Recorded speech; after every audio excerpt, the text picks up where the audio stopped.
Hello student, आज का जो हमारा टॉपिक है सैलरी चैप्टर में हम pension and commutation of pension के बारे में यहाँ पर डिस्कस करेंगे।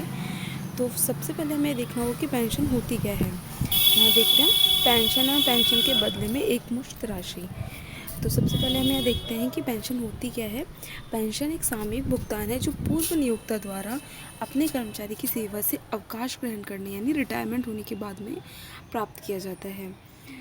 हाँ, यहाँ पर एक चीज़ ध्यान देने की है कि कर्मचारी की मृत्यु के बाद मिलने वाली जो पेंशन होती है, जो फैमिली पेंशन कहलाती है, वो इनकम फ्रॉम अदर सोर्स में टैक्सेबल होती है, ना कि सैलरी वाले हेड में। अब यहाँ देखते हैं कम्यूटेशन ऑफ पेंशन, जो कि कई बार क्या होता है, कर्मचारी मासिक पेंशन के बदले में एक इकट्ठी रकम प्राप्त करना चाहता है। तो जब वो कर्मचारी इकट्ठी रकम प्राप्त करता है तो उसका कितना पार्ट टैक्सेबल होता है, कितना पार्ट टैक्स फ्री होता है, वो यहाँ पर देखते हैं। फर्स्ट यह यहाँ पर central government, state government, local authority एवं केंद्रीय अथवा राज्य अधिनियम के अंतर्गत स्थापित किसी निगम के कर्मचारी को पेंशन के बदले में प्राप्त एकमुश्त राशि पूर्णतः कर मुक्त है। तो यहाँ पर हम देखेंगे जो सरकारी कर्मचारी होते हैं, चाहे वो सेंट्रल गवर्नमेंट के, स्टेट गवर्नमेंट के, लोकल अथॉरिटी के हो, अथवा किसी केंद्रीय अथवा राज्य अधिनियम के अंतर्गत स्थापित किसी निगम के हों, उनकी जो कर्मचारी को पेंशन के बदले में जो एकमुश्त राशि प्राप्त होती है वो पूर्णतः कर मुक्त होगी।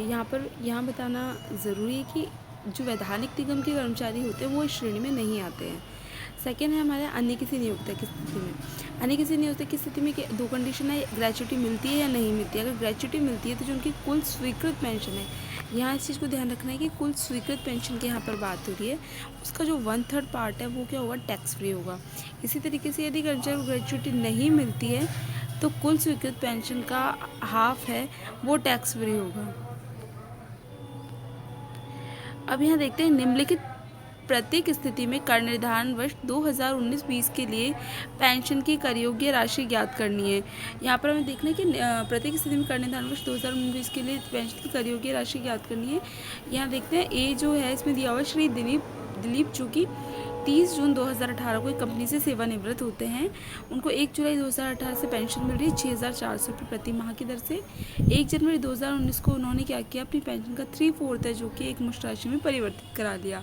वो कितना था, 4,80,000 रुपये उसने उसके प्राप्त किए। यदि सेवानिवृत्ति के समय उसको 3,20,000 रुपये की ग्रेच्युटी भी मिलती है तो क्या डिफरेंस होता। तो हम यहाँ देखते हैं कि computation of Shri Dinesh taxable pension amount, जब ग्रेच्युटी नहीं मिलती तब हम कैलकुलेशन करेंगे मंथली पेंशन कितनी होगी उसकी।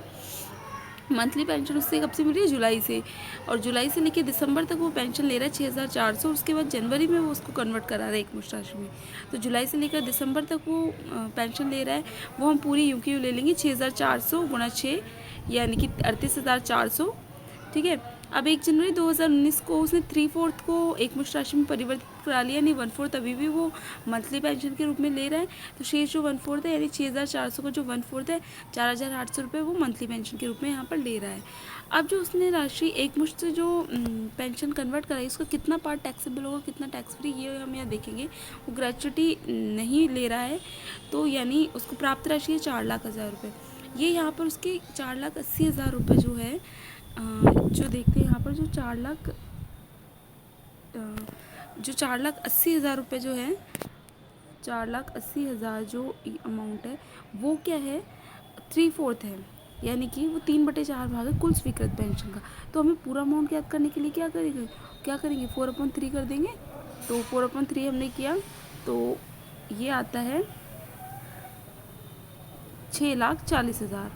6,40,000 अमाउंट हमारा यहाँ पर आता है। तो 6,40,000 का हाफ यानी 3,20,000 रुपये जो है वो क्या हो जाएंगे, 3,20,000 रुपये हमारा करमुक्त पार्ट हो जाएगा टोटल। अब हम यहाँ देखते हैं कि प्राप्त राशि कितनी है, 4,80,000 है, और करमुक्त राशि कितनी है, 3,20,000 है।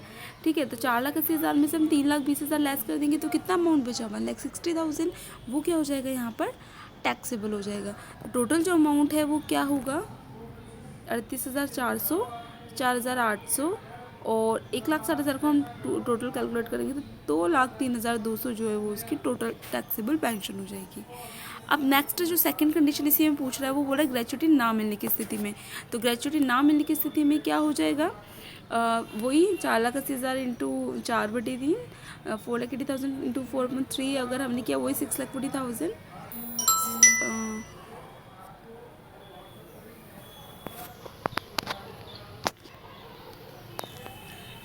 एक मिनट यहाँ देखते हैं हम। 4,80,000 सॉरी, ग्रेचुटी मिलने की कंडीशन हमें देखनी है, ये हम डिस्कस कर चुके हैं। ग्रेचुटी मिलने की कंडीशन में ग्रेचुटी मिलने पर कुल स्वीकृत पेंशन का 1/3 भाग टैक्स फ्री होगा। वही मंथली पेंशन तो सेम ही रहेगी, 38,400 प्लस 4,800 यानी 43,200 रुपये यहाँ पर हो गए। अब एक मुश्त पेंशन का कर योग्य भाग कितना? एक मुश्त पेंशन का कर योग्य भाग 4,80,000 में से हम लेस करेंगे तो ग्रेचुटी यहाँ पर मिल रही है, तो कुल स्वीकृत पेंशन का 1/3 जो होगा टैक्स फ्री होगा। वही 6,40,000 का 1/3 निकालेंगे तो 2,13,333 रुपये हमारे यहाँ पर आए। ये 2,13,333 रुपये यहाँ पर आए। ये हमने लेस कर दिया, तो जो बाकी का जो बचा हुआ पार्ट है वो क्या हो जाएगा? टैक्सेबल हो जाएगा। और टोटल जो अमाउंट यहाँ पर हमारा होगा 3,09,867 रुपये। अब हम सेकंड क्वेश्चन जो है, अब हमारा सेकंड क्वेश्चन हम यहाँ पर डिस्कस करते हैं। सेकंड क्वेश्चन में बोल रहा है, श्री वीरेंद्र 31 जुलाई 2018 को राजस्थान सरकार की सेवा से सेवानिवृत्त हुए। 1 अगस्त 2018 से 7,200 रुपये उन्हें प्रतिमाह पेंशन मिल रही है और 1 जनवरी 2019 को उन्होंने अपनी पेंशन के 2/3 भाग को क्या करवा लिया? एक मुश्त राशि में परिवर्तित करा लिया, जिससे उन्हें क्या मिला? 8 लाख रुपीज़ मिले। और सरकार की उसने 20 वर्ष 8 माह के लिए सेवाएं प्रदान की है। ये ध्यान देने वाली बात है कि इस सेंटेंस का हमें यहाँ कोई मतलब नहीं है कि उसने सरकार की कितने वर्ष सेवा की है।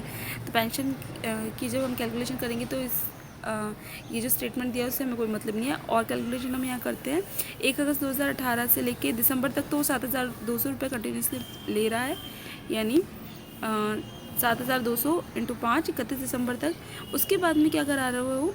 उसके जो 2/3 जो पार्ट है उसको क्या करवा रहा है वो? 2/3 पार्ट को वो कन्वर्ट करा रहा है एक मुश्त राशि में, यानी 7,200 इंटू जो 1/3 है उसको अभी भी मिल रहा है, तो 7,200 इंटू 1/3 इंटू 2 कर रहा है। 2 यहाँ पर क्यों किया है? हम लेंगे यहाँ पर फरवरी तक, क्योंकि ये सरकारी कर्मचारी है तो इसके जो सैलरी की जो अमाउंट हम लोग लेंगे वो फ़ेब तक का लेंगे। तो जनवरी और फरवरी की यहाँ पर हमने ली 7,200 गुणा 1/3 इंटू 2 यानी 4,800 रुपये यहाँ पर कैलकुलेशन में हमारे आ गए। ठीक है। अब जो एकमुश्त राशि हमने यहाँ पर ऊपर पढ़ा था कि जो सरकारी जो कर्मचारी होते हैं, ये स्टेटमेंट, जो सरकारी जो कर्मचारी होते हैं वो उनकी जो एकमुश्त राशि पेंशन के बदले में जो एकमुश्त राशि लेते हैं वो क्या होती है? पूर्ण रूप से टैक्स फ्री होती है। तो पूर्ण रूप से जो टैक्स फ्री हुई है यहाँ पर, ठीक है, पूर्ण रूप से टैक्स फ्री हमारा अमाउंट हुआ। तो ये गवर्नमेंट एम्प्लॉय के लिए पेंशन की एकमुश्त राशि पूर्ण तरह से कर मुक्त होती है, तो एग्जेम्प्टेड हो जाएगी, पूरी की पूरी कर मुक्त हो जाएगी। तो हमारा टोटल जो टैक्सेबल अमाउंट होगा 36,000 प्लस 4,800 यानी 40,800 रुपये हमारे यहाँ पर आ जाएंगे। पेंशन वाला टॉपिक बहुत ज़्यादा हार्ड नहीं है, इसकी कैलकुलेशन ईजी है, बस ये ध्यान रखते हैं हमें, ये वाले पॉइंट्स हमें ध्यान रखने हैं कि हमें कैलकुलेशन ग्रेचुटी मिलती है या नहीं मिलती है, और किस जो एम्प्लॉई है वो किस प्रकार का एम्प्लॉई है, कंपनी का एम्प्लॉई है या फिर गवर्नमेंट का एम्प्लॉई है, वो हमें ध्यान रखेंगे कैलकुलेशन करने में। इससे अभी सैलरी के जो इससे आगे के जो टॉपिक्स हैं वो हम आगे वाले हमारे वीडियोज़ में डिस्कस करेंगे। लिए थैंक यू।